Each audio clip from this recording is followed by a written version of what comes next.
Hello and welcome to Kral Space. I'm Kim Kral and I am reporting to you not live in my closet. I don't know why I always have to clarify to you guys I'm not live, but once again, I have not acquired the tools to become live from my closet. One can dream though. How fun would that be?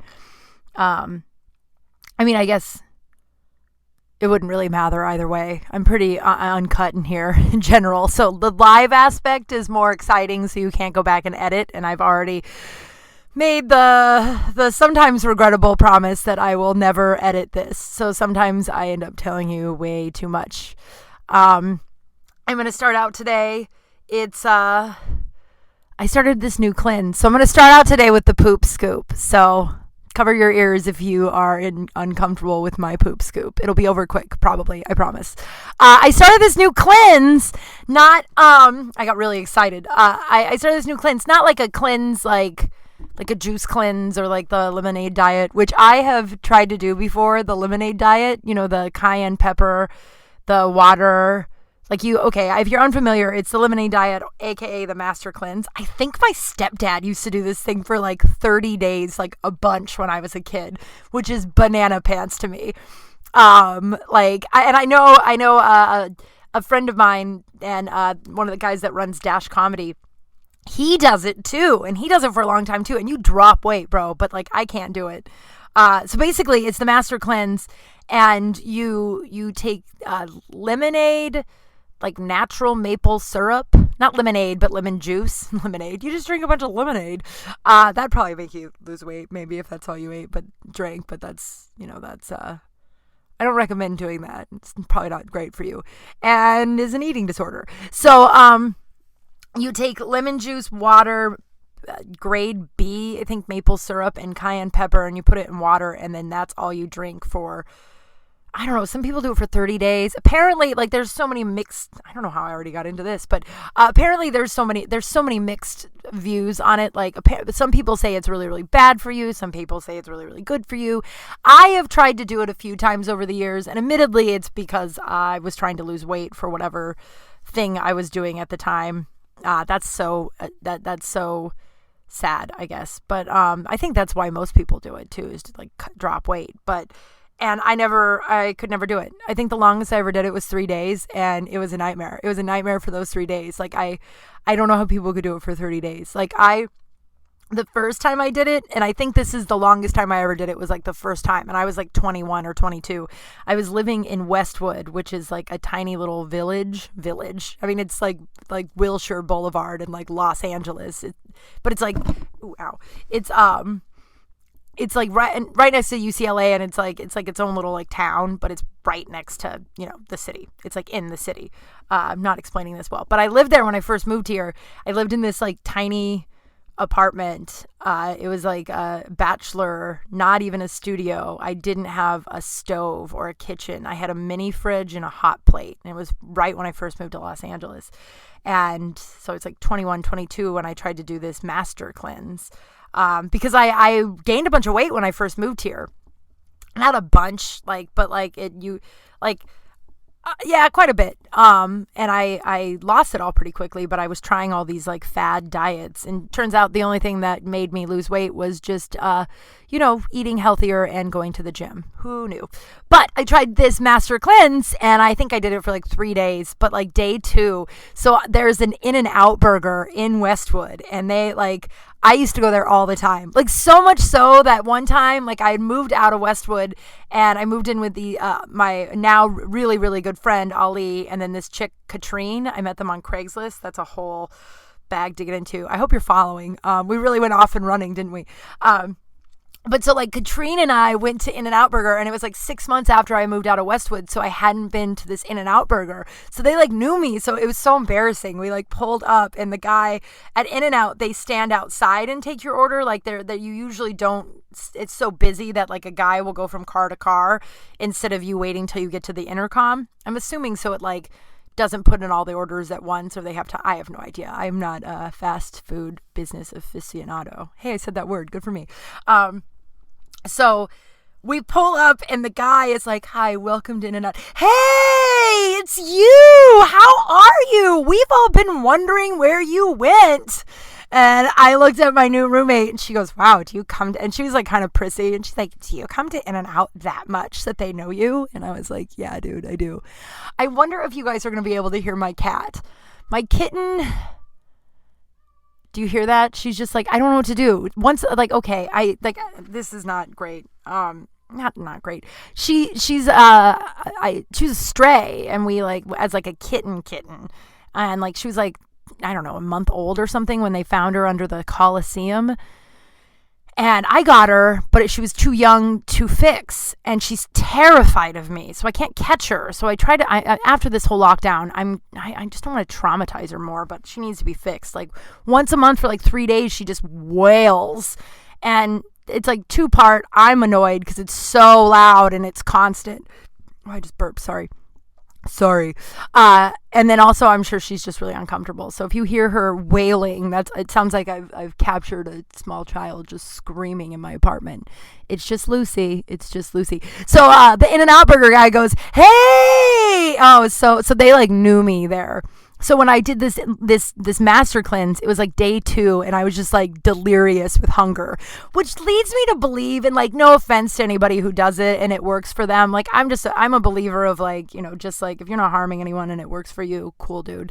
But like I feel like it can't be good for you if you're like, if I'm delirious with hunger. Like I like blacked out and woke up in the In-N-Out drive-through. Like I don't know how I got to the In-N-Out. I mean, I drove obviously, and I wasn't like blacked out drunk. Like I was sober. Sometimes you have to clarify that. I mean, I I came to, and I was like in the In-N-Out about to order, and then I screamed into the intercom. This is thankfully one of the times that you did in the intercom. Otherwise I'd be doing this to a person. Well, the person was on the other side, but I wasn't rude. But I like screamed in. It was like, I'm not going to cave in that easily. And then like sped away. And then I got home and I was just like, I don't know if this is a good, and I think I did it for like one more day. But so when I say cleanse, we're back to the poop scoop. When I say cleanse, I mean like people will drink like, I was drinking celery juice in the morning to help me poop because I don't poop. I mean like I have all these stories of me almost shitting my pants. Sure. But like, because I mentioned in one of the episodes, because I think I like held it all the time when I was younger, in fear of like doing something embarrassing in like the dorms or like wherever I was at, I think it like fucked with my poop. Cause like, it's all or nothing. Like it's like all, like I can't stop and it's a horrifying nightmare, or it's like I haven't pooped in 5 days. And so I'm constantly on a search on how to get myself regular. Right. And I've heard it all. I wonder if I'm going to get, I bet you $7,000 I get a couple of DMs that give me, have you tried drinking more coffee? Or have you tried drinking more water? Oh, every time I smoked or whatever. Like, no, none of it works. None of it. When I was a smoker, I was a 1.5 a day smoker for a decade. And I haven't smoked in 3.5 years. Sidebar, go me. And I wasn't regular then. I drink a cup of coffee every morning. So I'm constantly, and like not then, like I drink more water. I've only done fruits and vegetables. Like I've tried literally everything, but I'm always on a constant lookout. And so for a while I was doing the celery juice, and I know that that's like a big trend or whatever, but I wasn't doing it for anything other than if I drank 8 ounces of celery juice, I would poop a half hour later and it would just like clean me out, and it was magnificent. But then my tricky body caught on and it got used to it, and then it stopped working. So I'm trying this new thing that I found. So I'm in this like weird girl group on Facebook that sounds not like a gang. It's just like, I don't know. They mostly give like makeup tips and it's political, or like yesterday my buddy found a dog and I posted in this group. It's like 30,000 women, and I posted in this group, and within like 12 hours, not even 12, like 6 hours, they found this stray dog, a foster home. So it's like a cool group, but they posted in there about apple cider vinegar, and I've never been able to do that. People say it's really, really good for you if you drink like a shot of it in water, like dilute it every morning and drink it. But I couldn't drink a full glass of water with just apple cider vinegar in it. So I was taking to, for a little while, I was just pouring apple cider vinegar in a shot glass doing it like I do a shot of tequila and then pounding a glass of water. That, my friends, is not something you want to do. I puked. Like, and I don't mean like, oh, I don't feel very good, but I mean like seconds after I did that, I vomited everything up. I guess that's one way to cleanse out the system, but I still didn't poop. So I read in this group about baking soda and apple cider vinegar. And so I Googled it and I found this like Jamaican man's YouTube channel, which is a lot to unpack, I know. But he has this like little concoction where you put apple cider vinegar, baking soda, ginger, not like ginger ale, but like I have like ginger powder, like ginger root or whatever. I don't know what it's called, whatever. Cayenne pepper and lemon and water. And I've been doing it for 3 days now. And I mean, my body might catch up soon and be like, oh, we see what you're doing. No, we'd prefer you not to poop and have embarrassing accidents everywhere. Jesus Christ. So I've been doing that for a couple of days and it's pretty awesome. And I haven't puked, which is so great. So stay tuned. So just today's poop scoop is just to let you know that I've been taking 3 very healthy poops every morning since I started this cleanse. And you know what? Like, I've always been made fun of for how much I talk about poop, but every single time, okay, this is what I used to say when I worked at Big Wang's. It's a bar in Hollywood for like 10 years, right? And I was like sad, like now I'm not as proud of this as I used to be, but they used to call me Regina George. I wasn't that mean. I just was, I was just you never have to guess how I feel about you. That's how I am. And I like being that way. But I was a little bit more abrasive back in the day. But the girls I used to work with, you would always make fun of me for how open I am about poop or like all my like bodily shit or just, in general. If you're listening, this is episode 5. So if you've gotten this far, you know how open I am about literally everything. But one day I was like, you bitches are always telling me that you're always making fun of me for me talking about my poop or like period or, the weird sex thing that happened. But every single one of you has pulled me aside at one point and has asked me about like the weird thing growing on your, your crotch, or maybe that never happened, but like the weird growth you have, or like the thing that you can't ask anybody else about that happened in the bedroom, or where my poop matches were hidden, because I hid like 3 to 4 books of matches all over that sports bar just in case I had to shit during like a big thing. So like, I always get made fun of for how open I am, but every single one of you will come up and be like I'm your friend, you can ask all that stuff for, because I don't judge, because I have done things in my life that make people think I am a crazy person, or, not like, not, this leads me, not like, I mean, I've never murdered anyone. I still think I could get away with murder. I really do. Not that I want to murder anyone, but I feel like all of us, I feel like it's in all of us. Maybe not. Every time I say that to a group of people don't respond the way I think if I'm like, I feel like all of us have murder in us. Like we could all murder someone if we were pushed to the brink. Every time I say that in a group of most company looks at me, and yeah, I picture when I say it, in my head, everyone's gonna be like, yeah, I totally agree, Kim. We all could be pushed to murder, but usually it's like, no, I would never murder someone. Well, so I've never murdered anyone, but I've done some bizarre shit. So this came up the other night. As I said, I have a live radio show on Dash Comedy Radio, and every Monday night live, called the Kim and Ken Show with Ken Gar. Tune in 7 to 9 Pacific time. Oh my God, the cat's crying again. Jesus Christ. And I feel bad. Now we're on lockdown. Maybe, I think veterinarians are an essential business, but it'd be a weird thing for me to do right now. And she's just started to trust me. Like during this lockdown, we've really bonded. Yeah, I'm talking to my cat again. We'll circle back a lot to me talking about my poop and my cats. And I don't think that's why I'm single. People are like, that's why you're single. No, I'm single because I choose to be single. Okay. That was a weird meltdown. Every time I go into one of these and this, like I'm in my closet and I'm just like talking to no one, but I pause and get really present and I'm like, oh God, what are you doing? So we were talking the other night, and I don't know how this came up, but Ashley Buchanan is our social media person and producer, and Ken. So I'm talking to those two about this. And is it unprofessional if I take a sip of water? I feel like there's going to be a break where I sip water and we got through it. If you got bored in that like half a second, well, I feel like that's a you thing. So we were talking about, I don't know how this came up, but sometimes these stories come out and it like led to a bunch of other stories. When I was a kid, I don't think this is that weird. And maybe that says a lot about me because they looked horrified. So when I was a kid, I was like probably 10 years old. I'm going to say 10 for grin's sake. I'm not sure, like 10, 12, that age range. I had a really big gap in my front teeth and I had this piece of skin that was like an extra piece of skin that was on my gum that was in between the gap. So in order for my dentist to push my teeth together for the gap to go away, they had to surgically remove this piece of skin. And, it was whatever. They removed the piece of skin. And I asked if I could keep the piece of skin.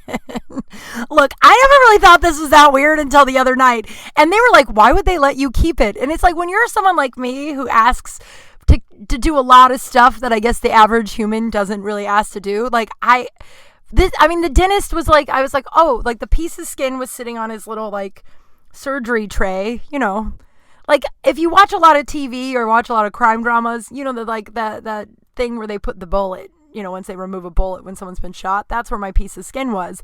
And there's a little bit of blood around or whatever. Like imagine a bullet, but a piece of skin from my mouth. And so, I have a bubble in my throat. Do you hear it? No. So, I was like, can I keep that piece of skin? And what normal reaction I got most of my life when I asked for these things or, when I did something weird, it was the dentist just went, yeah, I guess if you want to.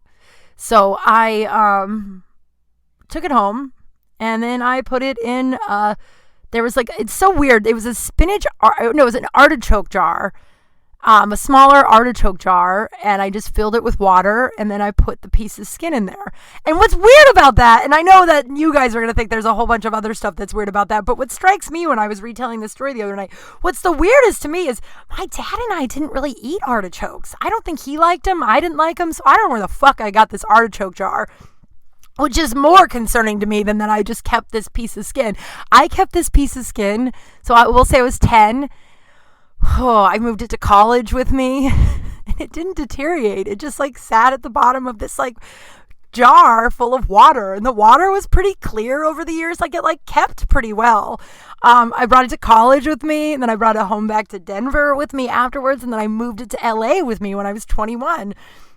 And it lived with me in that little, like, it just was like, I kept it in my medicine cabinet. I don't know. I guess, like, I really didn't think much about it until, I knew it was weird because my best friend at the time, Sarah, who is, like, still one of my best friends, a sister to me, and we actually talk about this all the time, she's like, remember that piece of skin?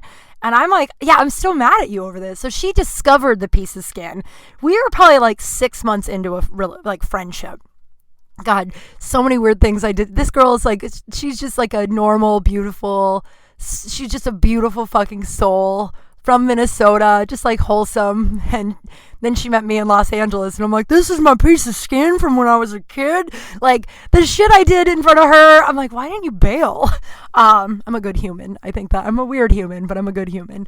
And like I said, you can talk to me about anything and nothing phases me. So I think I showed her the piece of skin or she went in my she had to have found it. I wasn't parading around the piece of skin. It's not that I was ashamed of it. I didn't think about it much. It was just there. So she found it and she was like, what in the fuck is this? And I told her the story and she was like, Kim, you need to throw that away right now. And I was like, oh, you're probably right. And I was really bummed out about it. So I throw it away in my like next to my like mini fridge and hot plate trash can. And she's like, no, I know you. And if you throw it away inside, after I leave, you will dig it out and you will hide it from me. This needs to be thrown away outside in a dumpster where you can't access it ever again. She was right. Once she left, I would have totally pulled it out of that trash can. And so I threw it away out in the dumpster. And I don't know. I still think about it. Not that I want it. Not that I like but it's just a weird thing to have, like if you collect weird, I don't collect pieces of my skin. Now I feel like I've dug myself a hole, because if you've heard this now, you're like, what the fuck? You never kept something that was kind of weird?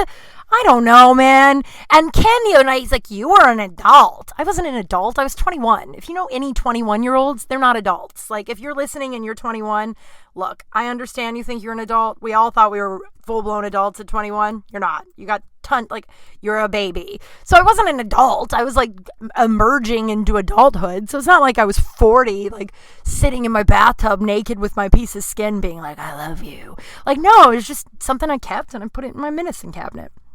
I have a lot of weird things. I have my childhood Jesus. I have my childhood dog's ashes in my closet. And more for no other reason than I don't know what to do with them. Like, I flew with them back from Denver after she died. And then I put them in an Easter basket my grandma made. And then they've just been traveling around. I've moved like to 5 different places. This is my 5th apartment. And I don't know what to do with it. And if I could, like, I would sprinkle them on the park she and I used to play at when I was a little kid, but that means I gotta fly them back to Denver. And what if they explode in my suitcase? That's like a whole nightmare. I don't really want to, like, my dead dog just like explodes in my suitcase. There's a fun dad story in here about this. My father passed away. This is actually kind of a cool story. It's a little melancholy, so we're gonna take a little bit of a right turn. You're probably still floored by the piece of skin. I have no regrets. The only regret I have is that I threw it away, and I listened to someone who is very normal, who I love, but like, I regret throwing it away because it was funny to me. But so, my dad passed away. We're coming up on 5 years now. He died from cancer. And so, yeah, we're taking a real hard left turn.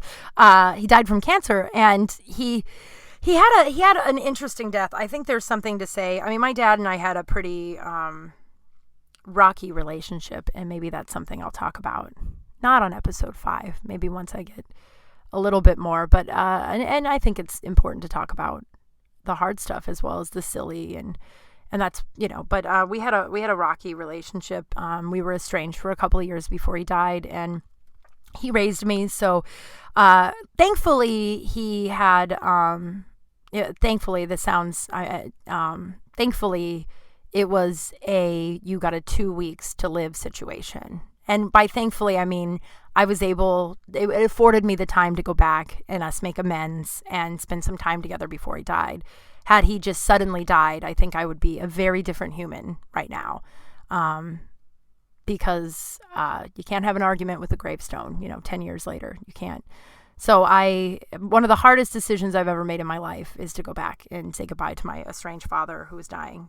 One of the best, but one of the hardest. And he had a really cool death. There's something to me that says a lot about somebody who has a graceful ending. He had everything set up, all of his ducks in a line. So those of us left behind, we didn't have to do much, which is thoughtful, not necessary, but thoughtful. And he was going to get cremated, but he donated his body to the local university. He lived in Nebraska. He donated his body, I believe, to a university called Creighton University, which is kind of cool because that's his father, my papa's name, who is like one of my favorite people. And also my cat's middle name. Yes, I named my cat after my grandpa, and he has a middle name. But so he donated his body to the university. He was just like, I have all of the cancer, so maybe they can open me up and do some good with this tragedy. So I thought that was pretty admirable. And he got cremated, and he didn't want a gravestone. And I asked him, I was like, he didn't also have a funeral. So we're sitting on the back porch of his house in Nebraska, and we're smoking cigarettes and drinking scotch and just, talking and, just spending the last few days we could with each other. And he, which is cool. Like we were talking about the John Lennon quote, it's always okay in the end. And if it's not okay, it's not the end. And how our relationship was a lot like the song Hey Jude. If you know, I believe Paul wrote it for John's kid, Jude. yeah, that's how it works. Who was estranged from his mother. So we got to have a lot of those cool conversations, and Beatles were huge for us. And so we're talking, and I was like, so no funeral, huh, man? You don't want a funeral? And he said, he's like, I never believed it. He's like, I believe in God, a higher power, but I'm not religious. And I think it's fake to have my friends and family show up and listen to a bunch of shit I never believed in. So have a party, don't have a party, do whatever you need to do to mourn this, but I don't want a religious funeral, a traditional funeral. It's funny because that fucker got like 15 parties out of the deal instead of like the one traditional funeral, which everyone else gets. Tom, that's what I got, my dad, Tom got like 6 parties because it was like, well, I couldn't make the first Tom party, so we'll do that. We had one in Nebraska, we had one in Denver, I had a little one in LA, so it's kind of funny that he got that many. But then, and then I was like, so no gravestone, huh, man? You don't want a gravestone? And he goes, why? And, I thought about it for a minute, and I was like, I don't know. In my experience, so your friends and family can stand around it every couple of years, hold hands and cry. And awkwardly cry. Because if any of you, like, that's the only thing I've ever done with any gravestones is you go there a couple years with a few people or yourself and you all hold hands and you're quiet and you just stare at this like piece of slab, like this concrete slab or marble, I guess it is. I think it's marble. It doesn't matter. And you just like awkwardly cry about someone who passed away, years prior. And so I was just like, in my experience, I guess that's the only use for it. And he goes, I'll tell you what, when you get my ashes, you can stand around those every couple years and awkwardly cry. And then I was like, hey, I got Candy's ashes still. That's my childhood dog, how we all started this story in the beginning, if you remember. I was like, I have Candy's ashes still. Do you care if I just like mix them together and like kill 2 birds with 1 stone? And my dad thought about it for a minute and he looked at me and he goes, Candy was a good dog. I'd be all right with that. So that's I haven't gotten my dad's ashes yet. It took a couple of years for the university, so they like embalmed the body a little bit more. It was such a surreal experience because I went to the funeral home with my dad when he was signing all the papers and the guy was like, hey, so we're going to embalm the body a lot more than we usually do so we can preserve it because we won't use it right away. And my dad was like, that's fine. And he signs. It was just like one of the most surreal moments of my whole life. And so it took us a couple of years, and now the ashes are at my uncle and aunt's house. And every time I go home, they're like, do you want to fly back with them? But my aunt, who, rest her soul, she passed away a couple of years ago. We always talk about like, well, if I fly home with them, what if they explode in my suitcase? You know what kind of fucking nightmare it would be to have your dead dad just exploded in your suitcase? You could never wear any of those clothes again. Like, no matter what you do, it's like when you pee your pants.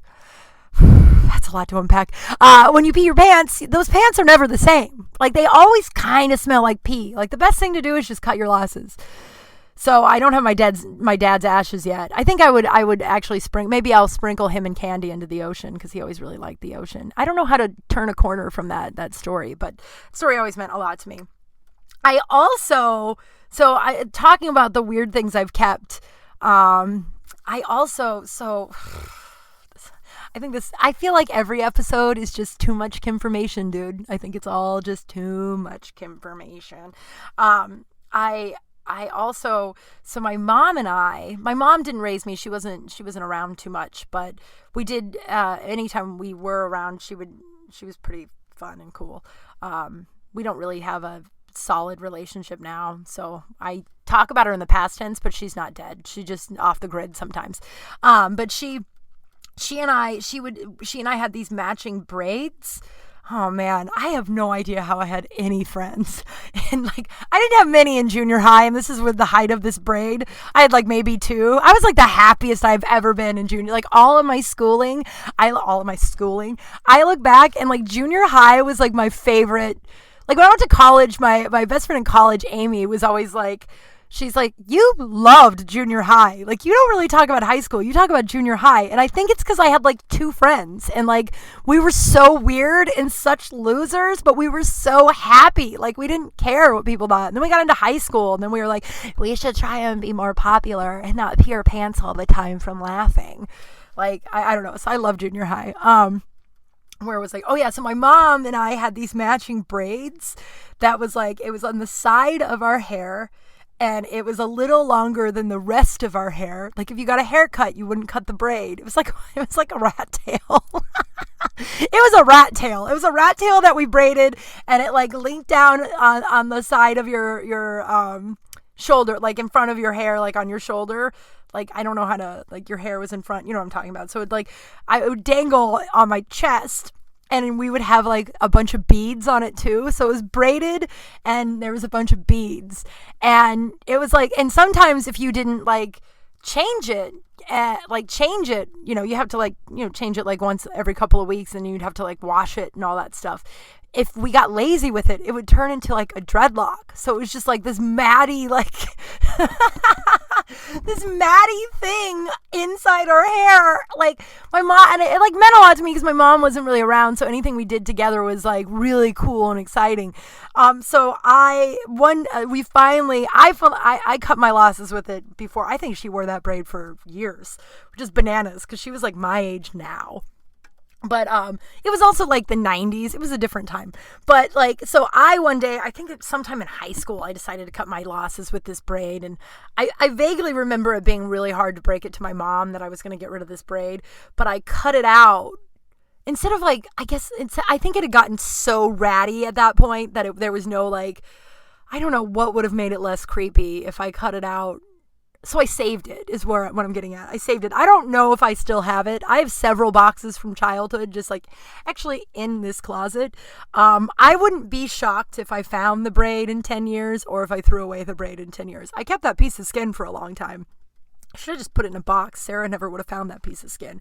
But we cut it out because it was like a ratty dreadlock. Like, it was like it was like forming its own, I don't know.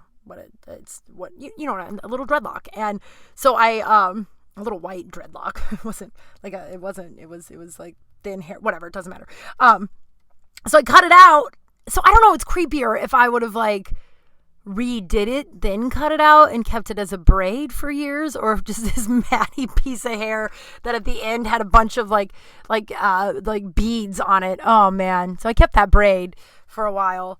And yeah, and then I was reminded this morning, and I think this is what made me decide to talk about this today.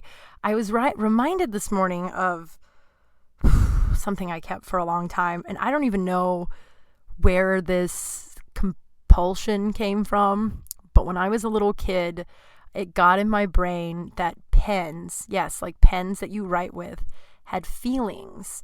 And I thought most inanimate objects had feelings. I feel like that's like a little kid thing. But I was like always really gentle with everything because I was just like, I thought they were real and they had feelings. So it always like really bummed me out that we would just throw away these pens once they weren't useful to us anymore. It's kind of cute now if you think about it. It's one of my biggest shames in my life actually, but it's cute. So oh man, I'm going to be real with you. I'm getting in my head right now about all of the stuff I just confessed and that braid and like that it was like this, like, yeah, I'm getting in my head about how, whatever, it's fine. It's episode 5. I think I told you about raw bacon in episode 1 and I listened to that the other day and I was like, oh man, there's no turning back from telling the world about that. So here we are. But so I thought these pins were like, it made me so sad that we just like discarded them like they were nothing. And they, you keep a pen for a while and, you write a lot, when you're a writer too, like I'm a writer now, I was a writer as a little kid, like they become a lot to you and then you just like toss them like they're no big deal. So you guessed it, I would not toss them.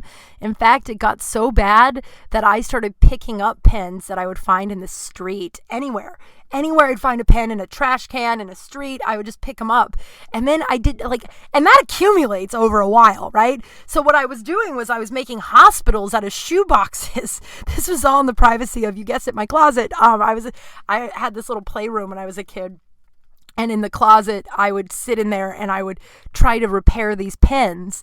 And I had like little bandages on them. Like I was trying to make them better. And it got kind of out of hand. Like I'm talking like maybe 15 boxes full of pens, like pens that didn't work. It got really out of hand. So my grandma would always come over and try and help me like organize and clean. I'm obviously somewhat of a pack rat situation. So like my bedroom and playroom were always like, just, just filled to the brim, which is like, and never stuff that was like what normal people. Oh my God, I heard something. Okay, I feel like I was really good the last 2 episodes not checking for, oh my God. The 2 of them are just sitting on my bed, just meowing in unison. They were fed. I don't know. That's my cats. Jesus. So like my grandma comes over, like, and it was, like I said, it wasn't like normal kid stuff. It was just like bizarre shit, like the braid from my head, my piece of skin, probably 1,600 pins. So my grandma is in my closet one day and I'm in the other side of the room cleaning up whatever task she told me to clean up, and I turn and I look as she opens the first box, and I was like, no, go in there, don't open that, like horrified. She opened it and she looked at me and she was like this abrasive Irish woman. God, I loved her. Just like you never had to guess how that lady felt about you either. No boundaries, was kind of mean, but man, I loved her. She loved me too. She was just, this is the type of abrasive woman she was. I don't know if abrasive is the right word, just direct. After my papa died, all of us, and I was their favorite. Like, as I said, my mom wasn't really around and my dad was worked a lot to support us. So I spent a ton of time with my grandparents. In fact, I attribute a lot, like I had as I've mentioned, a pretty bad childhood. And I attribute, like, people are always like, how did you go, like people who know my story are like, how did you go through all of that and you're still a good human? And I attribute all of it to those two. Those two are, my papa passed when I was like 18 and my grandma passed around 10 years ago. And like, still the best people I ever met in my life. But I was their favorite. They were my favorite, So my papa died and we're all in the living room of my grandparents' house, the morning after he passed, and they took this is the dead episode, huh? The morning after they passed, and they took the body out or whatever. So Papa's not there anymore, Papa. And, my grandma comes out of the bedroom in front of my entire family. Like, I have a lot of aunts and uncles and cousins, and in front of my entire family who love my papa so much. He loved them too. She comes in, she goes, Kimberly, you need to come back in the bedroom with me. I have some things that Papa wanted you to have because you were our favorite. And then it was like this long pause. And then, oh my God, are you serious? My cat is just like pounding on the wall now. He's extra needy today. Maybe it's because Lucy's in heat and he's fixed so they can't bang it out. I can't believe I just said that. Stop doing that. All right, well, I'm going to have the door open and with my hand out. Maybe he'll... Oh my God, this is a great way to end this episode. So my grandma comes out and she goes, I'm going to start over. Papa has a bunch of stuff for you, wanted you to have. So why don't you come into, he's here. All right. Jesus, this is the episode where I get distracted the most. So she's like, Papa wanted you to have all this stuff. Why don't you come into the back bedroom? He wanted you to have all this because you're our favorite. And then there was this long, awkward pause. And then my grandma looked at everyone and was like, what? Like, you don't know that she's not our favorite. My cat is now in the closet with me. You were ruining this beautiful story. It's not really a beautiful story. It's more about my pen hospital. Now he's in here with me. I'm a crazy cat lady and I'm proud of it. So my grandma was abrasive. So basically she looked at everyone's like, you don't know we don't love her the most. Oh, that's what she said. Like, you all don't know we don't love her the most. They were so great. So she was an abrasive woman. I think this is where I got all my poop love from too, because she talked about poop a ton. And so she opens the pen box and she's like, what the fuck is this? I don't think she said fuck because she was a good Catholic lady, but oh man, then I had to explain what the pens were, and then I thought they were real people, and then she was like, we are throwing these away right now. And I just sat there and shamefully threw away about 1,500 pens. And it was the same thing as the piece of skin. Like, my grandma was like, we're putting these in a trash that you can't get to because I know that you'll dig them out. Oh my God. You can't come back from that. You can't come back from that. Let's see here. where are we at in the world? We're still on lockdown. Some of the country is starting to open back up because Jesus Christ. If you're following along, which is pretty hard not to, a lot of the country is angry because they've been asked to stay inside. And I don't like to get political in my comedy or on this show, but like I mean, like I'll get political, but I just don't. People argue so much about it, and I grew up with like uncles and my dad who just like disagreed, where it became like it like strained their relationship. Henry is trying to talk into the microphone, and it like strained their relationship. So like I strained their relationship, and I've never been one to like, lately though it's been harder to keep my mouth shut. But so a lot of people are trying. So a lot of the southern states, shocker, are reopening in a couple of days because they're basically saying, like, it's just the most selfish thing. They're basically saying either the virus isn't as bad as the scientists say they are, or it's a survival of the fittest. I don't care if I get sick. If you get sick, then it weeds out that, like, it's so there's people that are storming their state capitals with guns and signs that say, like, give me liberty or give me death. You've been asked to stay in your living room. Lock it up, right? People are dying. So a lot of people are saying, like, well, they open the country, part of the country. I'm still going to stay inside for 2 weeks because I think the second wave will hit, which reminded me, this reminded me, it's like my ecstasy days. So when I was, my ecstasy days, I've never been a big drug person, but I've dabbled in a few drugs here and there. Oh my God. The cat is, this is going to be the episode where you hear my cat. He is climbing all over. Jesus. Now I want to just start over, but there's no turning back. I promised it would be uncut. So my ecstasy days, I didn't do it a lot, but I had like maybe like 6 months where I did it like 5 or 6 times, like once a month with this group of people.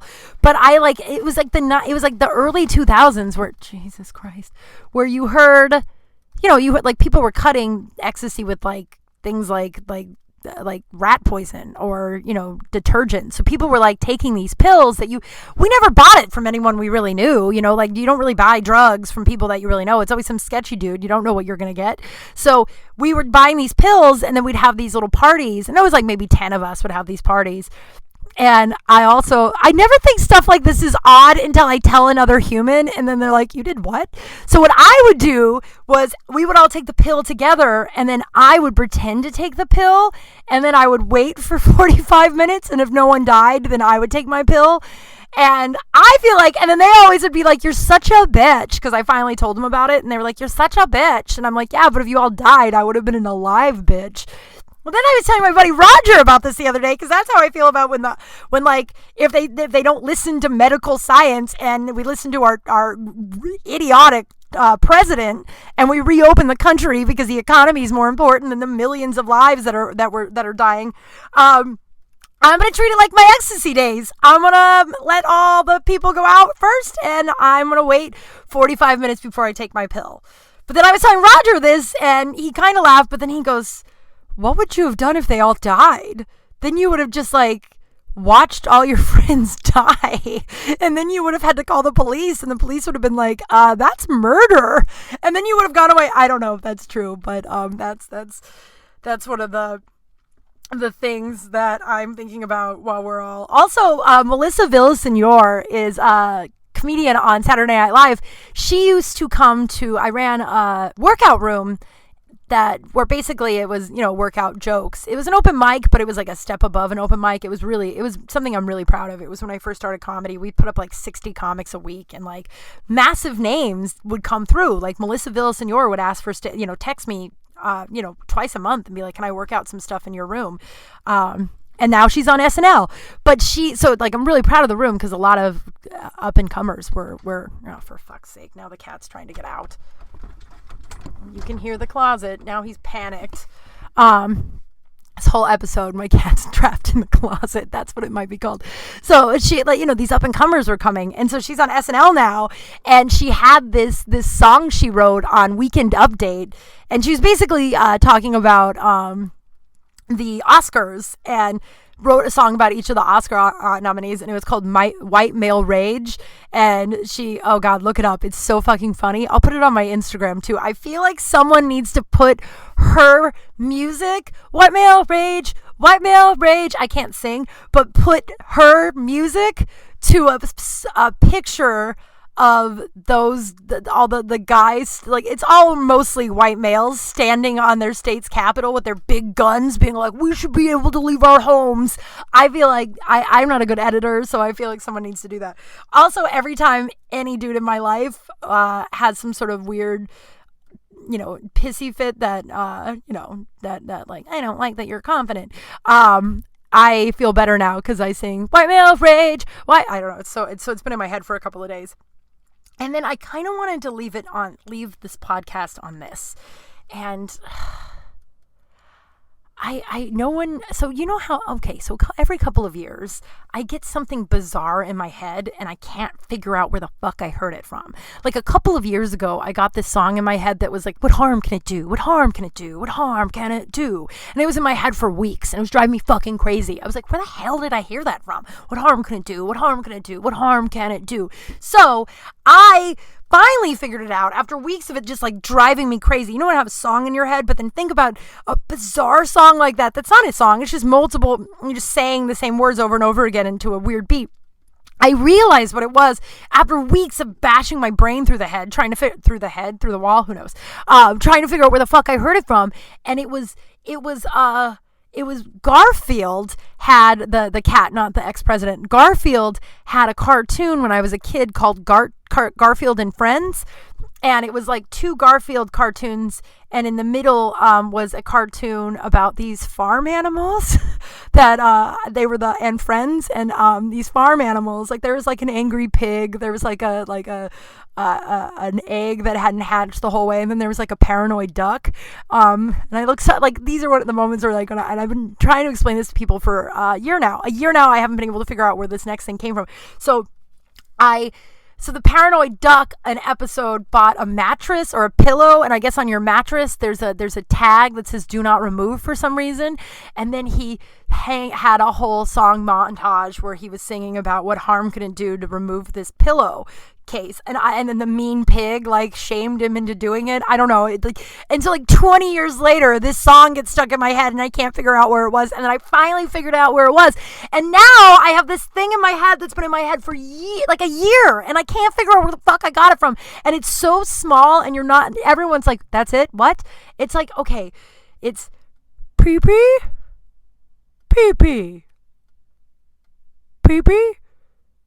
Okay, so it's from a movie or a show, and it's like a realistic puppet. Not like a realistic but like a Chuck E. Cheese, like that mouse, that big rat that at the restaurant that sings. Like that. Not or like the people who are in the costumes at Disneyland, like that. They're saying pee pee, and they're like in a swamp, and I can't figure out where the fuck I got it from, and it's driving me crazy. It's literally driving me crazy. And oh man, so pee pee, if you know where I got that from, or where, it's so vague though, and like it's been like a year. I feel like I rewatch a lot of stuff. So it'll happen. It'll be one day in the middle of the night I'll figure it out, or one day I'll just be watching one of the shows that I watch 100 times over, and I'll be like, that's where it was. And then I'll come back and tell you guys about it, if anybody cares. I don't know if anyone gives a fuck, but it's been driving me crazy. It pops in my head probably 4 or 5 times a day. If you've gathered, though, my head has a lot of stuff in it. So a billion things pop in my head 1,000 times a day. It's very loud in here. Not in my closet, in my head. We if you know where that is from, do that. So I've been doing a lot of Zoom and Skypes and FaceTimes, and with this whole lockdown, you're doing a lot of Zoom meetings. And I'm in this like regular meeting where the intro is always like they go at least attend with a shirt on, which bums me out because it means I missed a meeting where one of these idiots showed up naked. Like, we can see you. You can also like mute your video. So if you want to go to these things naked so bad, I don't know why you have this compulsion. If you do, you can mute the video, but every time they read it, I can't not laugh. It's so goddamn funny to me to just picture someone being like you got to admire the audacity a little bit, right?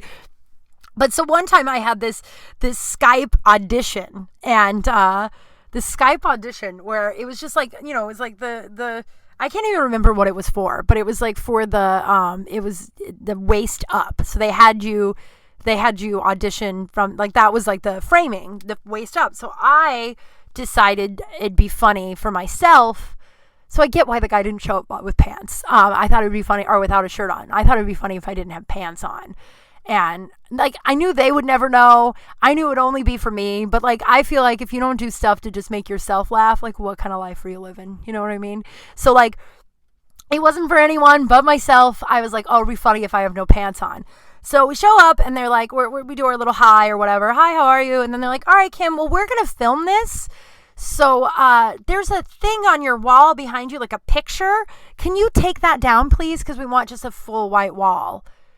And then I like stood there and stared at them. And I was like, oh, okay. They're like, well, is it hard to get down? I was like, no, the thing is, like, I had two options in that moment. Two options. One, tell them I had no pants on, then duck down, crawl on the ground, and then all they'd see is my hand going up and taking the picture off and then coming down.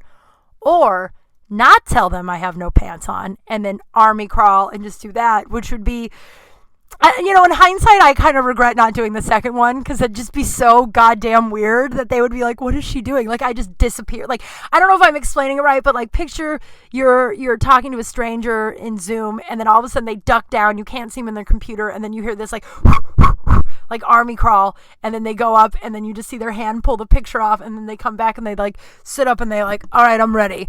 But I decided, I thought it would show a little bit of my personality if I said I had no pants on. I thought, again, one of those things, like, in your head when you think you're going to tell a room full of people something, and you think, like, the piece of skin. I thought everyone would be like, oh, that's normal. Instead, they looked at me like I was a serial killer.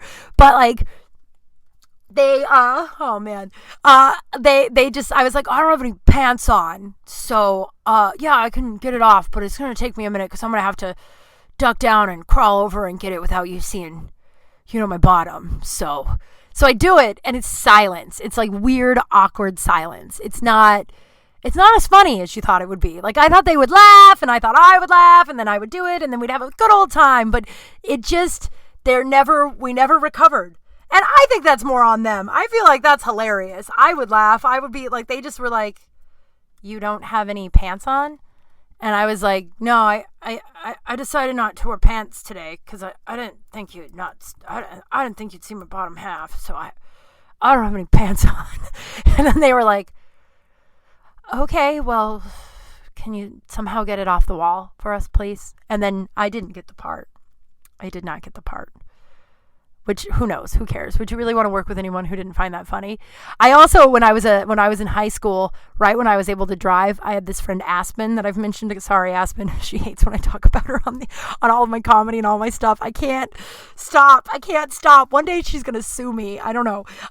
If I like blow up, one day she's just gonna be like, "You owe me something, a swimming pool." I don't know. Aspen and I in high school, I don't know where we read this or if we made it up or if it's true. I've never looked into it because I just really want it to be true and I don't want to be disappointed. So if you decide to look up this piece of information and it's not true, keep it to yourself because I don't want to know. I've gone a good long while believing that this is true, and I would like to keep living my life believing that we somehow acquired the knowledge or made up the knowledge that it was legal to drive completely naked as long as you had shoes on. And so we talked about it all the time. And we talked about how we should just one day just do it. One day just do it. Now, she lived like, I don't know, she probably lived like a half a mile, 3/4 of a mile from my house. So we one day got the nerve, put on our shoes, got completely naked, and hopped in my car. I think we peed too a little. Like Aspen and I had the habit of laughing too hard and wetting our pants. But I don't remember ever peeing in my car when we were naked. But I'm sure it came close. So we drove to her house, totally naked. Then we parked. And then we drove back, and I don't think I've ever laughed harder. And I look back. This is 20 years ago, probably longer. And I look back, and I laugh about that. That's so great. I got Aspen out of her pants all the time, not like sexually, but just like I figured out ways to convince her that she had to not wear pants, or I don't know. That's such a weird, like one time I got her to walk home totally naked, just with her big winter overcoat on when it was like in the middle of June. So it was like super hot, and she had this big red coat on, and we walked home. Oh God, it was so fucking great. Now I kind of want to know, is it illegal to drive naked as long as you have shoes? I don't know. I guess if you have the time, because I'll totally forget about it. There's so many things that I know I could just like look up. But like in the moment, like this is one last, we're wrapping up the episode. So no, we're going to save it for the next time. We'll save it for the next time. It's on my list. I'll confess another thing. I feel like I confessed too much this episode. I want to end it with my segment of I am one lucky broad. Every episode I like to talk about one thing that I am so, so grateful for. And it typically ends up just being the same thing, but it's just, I'm just so grateful for all the humans in my life. But I'm really, really grateful. I had a really rough couple of days. This lockdown's not easy. It's just not, it's just not easy. It's, it's easy, like where you can do it, but it like emotionally, there's a lot of feelings in this apartment. There's a lot of feelings. Sometimes I just cry and paint, but I'm just letting myself feel, I'm laughing, I'm crying, I'm all of it. But the last couple of days have been hard. Monday was the 21st anniversary of the Columbine shooting, and I grew up there, and I went to a rival high school, and I lost a friend in that shooting, a friend I grew up with. And so that day is always a little melancholy. And then yesterday was a little rough. It was rough. I woke up to some angry messages from someone I work with that it has nothing to do with me. That person is just white male rage. Just kidding. But yeah, that like when someone's that angry at you at 8:30 in the morning, typically typically, especially if you're like, unless you like did something terrible, like typically it's a them problem and not a you problem, but it really just set the tone for my entire day. And then a good friend of mine, her son passed away yesterday. So it was just like a really emotional couple of days. So what I'm really, really grateful for, I'm one lucky broad, though the last few days have been hard. I was able to just like I've been learning about like self-care and self-worth, and just like really taking care of myself. And I know maybe some of you are listening to it and you're like, yeah, that's what you're supposed to do. But those of us who grew up in a sketchy home, you didn't learn how to do that stuff. So as an adult, it's your job to figure out how to do that. So, I just like last night, I just was really emotionally drained. I turned off my phone. I pulled out a puzzle. I ordered a large stuffed crust pizza from Pizza Hut and a big cookie, and I just went to town on that thing. I did. I just went to town on that thing, and I did my puzzle, and I just like, I don't usually eat gluten or dairy anymore because it fucks with my stomach. As you know, I have a sensitive little belly, but I'm just really grateful that I had the means to buy the pizza. I had the wherewithal to know that like it's okay to just like take a break from, social media, your phone, and just like really have a me night. And so I'm really grateful for the time and the funds to get the pizza. And so I'm one lucky broad with that. And I also usually when I order that large pizza, I always wear a fake engagement ring, which is a whole other story for a whole other day. And then I pretend that it's not just for me, and I order 2 drinks, and I usually am like, honey, the pizza's here, because it's just a lot of food. And you can tell the pizza guy is like, I don't give a fuck. I see both your cats. I know you're in there alone. Like, come on, lady. But last night I just pridefully just ordered that pizza. And such a weird experience, too. Such a weird experience. If you haven't ordered a pizza during this pandemic, it like brought tears to my eyes. I just was like, thank you so much. Tip extra, too. You should be tipping well anyway in life. Like, tip 20%, you cunts. But especially in a pandemic, this guy's risking his life to work and to bring me a pizza on a Tuesday because I'm sad. You know what I mean? So like, I it was just such a weird experience because like he came up to my door and on the app Pizza Hut was like, let him knock, give it a few minutes, and he's gonna stand a far enough distance away and wait for you to open the door. So he came up, he knocked, I waited a few minutes, not few minutes, that would be a lifetime. He's like, where is this bitch? But like a half a second, I saw him through my window back up to like the 7 feet or what was 6 feet, but like 7-ish feet. And I opened the door and my pizza's on the ground. He has the mask on and like I have my mask on and my pizza's wrapped in like this plastic bag and we just like nod and I'm like, thank you, man. And it's just such a weird experience. So just, I'm one lucky broad for the pizza, self-care, and my health. So, that's our episode, guys. I'm Kim Kral. I'll be here every week. Every week, the new episode drops Wednesdays at 12 p.m. Pacific Standard Time. Please give it a rate and a review. I'm really pushing that. I would love it. It means so much to me. I'm reading them and you guys are doing it and it's just really, really, really nice. If you listen to podcasts, doing that rating and review takes like 3 minutes and it means the goddamn world to us. Like I'm reading these reviews and I'm like tearing up. I'm so grateful. So thank you. So if you get a second and you like the podcast, please give it a subscribe and then take a minute or two to just to write, a rate and review. It'd mean a whole lot to me. You can follow me on all this stuff. I'd love to hear your DMs, anything you want me to talk about or any comments or questions you have about some of the stuff I confessed here today.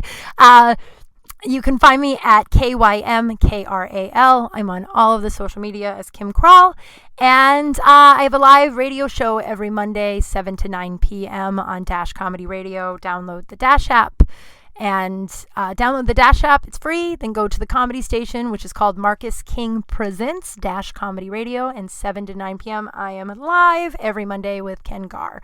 That's the episode, guys. This has been Crawl Space. Thank you so much for listening. I'll see you next week. Bye.